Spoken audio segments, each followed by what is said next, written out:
Alyssa Dillon. Welcome to my YouTube channel. Today I am talking to you accounting firm owners about how you can lead leaders and build high-performing teams for your accounting firm so you don't have to manage people, but you can just lead high-performing teams that are going to serve your clients and serve your team to the best of your ability. So if that sounds like you, if you want a high-performing team, then you've come to the right place because that is what we're talking about today. The first thing I'm going to ask you to do today is I want you to subscribe to this channel if you are trying to scale your accounting firm, if you are trying to grow to the next level, if you're trying to reach 7 figures, multi-6 figures, if that sounds like you, you have come to the right place. So I don't want you to miss out on any of the episodes that we're dropping on this channel. So the next thing I want you to do is I want you to hit that little bell so you know every week when we drop a new episode. So today I'm going to be talking about the 8 rules of how to build a high-performing team of A players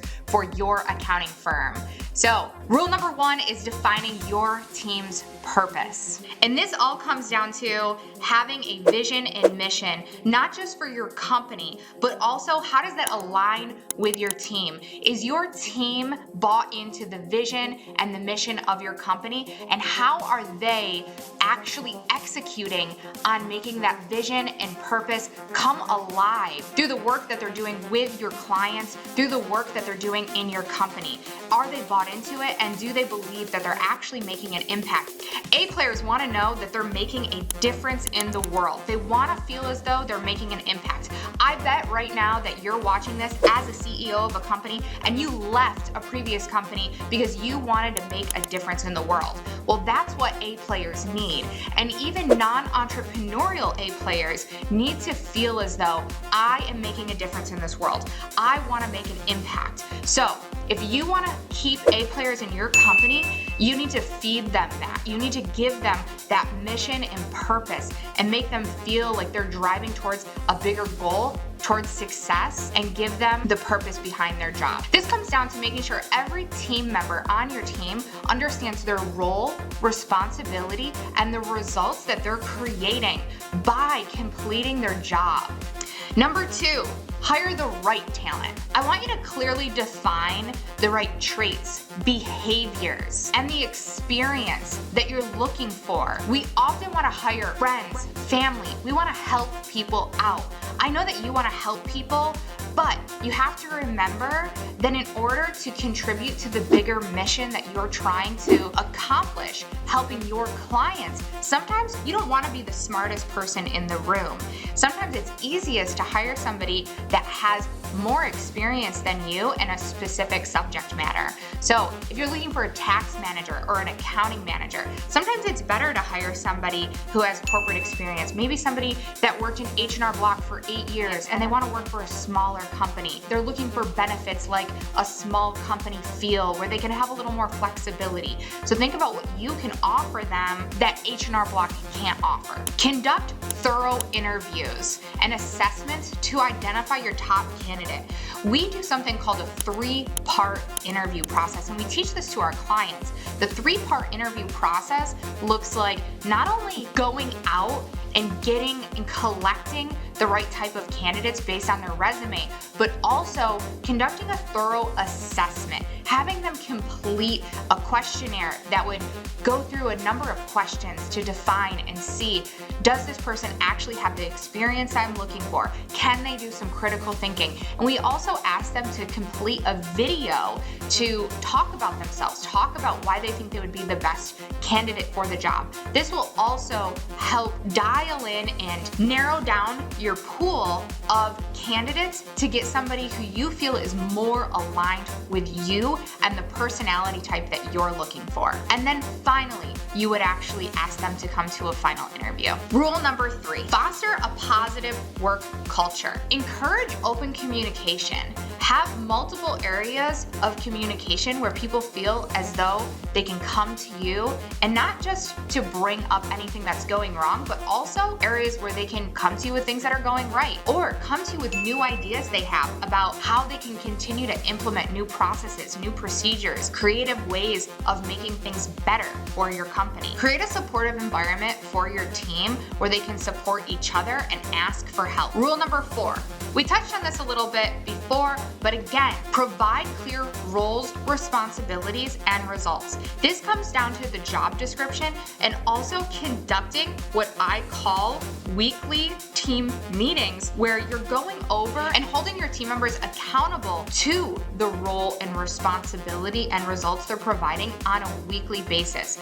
Now, you might not be in the habit of conducting team meetings consistently yet, so maybe do it on a quarterly basis and then go to monthly and then bi-weekly and then weekly, right? You might be struggling with starting to do this at first because you're still in the work. But when you start working on your business, your goal and your area of accountability becomes leadership. And that should be the work you should be focused on. Not doing the accounting work, but being the leader of your company, the CEO. So now you're just leading your team. So you should have 3 to 4 hours a week where you're conducting these 15-minute meetings and you're saying, okay, what are you working on this week? What's your job this week? What results are you getting the company this week? What KPIs are you sending me this week that you had promised this company? Rule number 5, encourage continuous learning.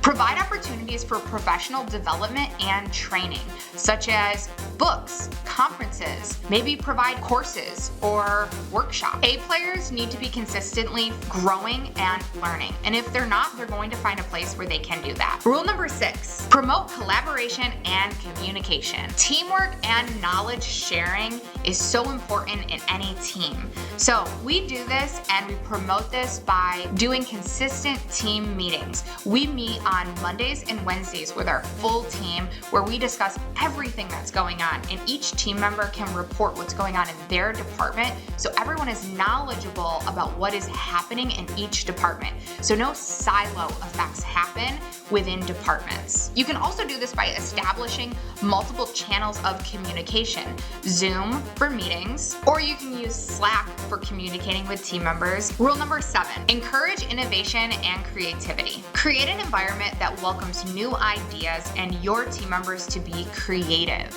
You can do this by never providing solutions, but only offering opportunities for your team members to come to you with the solution.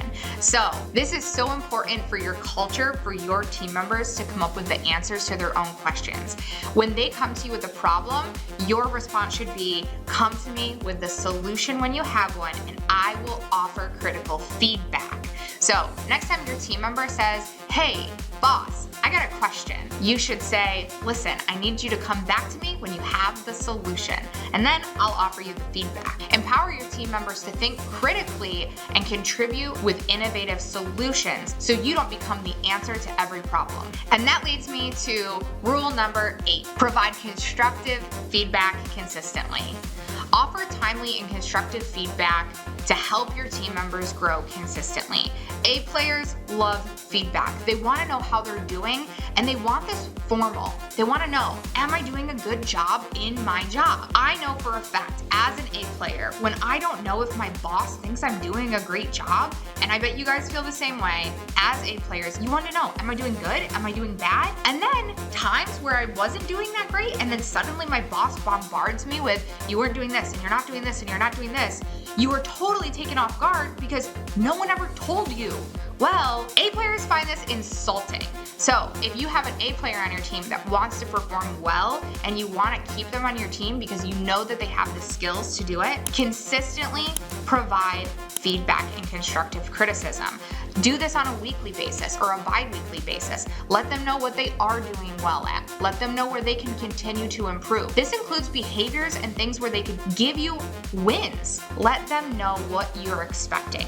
You can't have expectations without communicating what those expectations are. So those are our 8 rules. I hope that you found this video super helpful. Again, I would love if you liked, subscribe to this video, leave me a comment if any of this information was really helpful, if you had any takeaways. We are working on growing this YouTube channel. I'm so excited about the work that we're doing here, and I'm so proud of this YouTube channel and what we're trying to provide to you and the value that we're trying to create. So if you could do me a huge favor, if you could share this with your friends, if you could share this video and help us get the word out that we're trying to grow this YouTube channel. We love you guys. Thank you so much. We'll see you soon.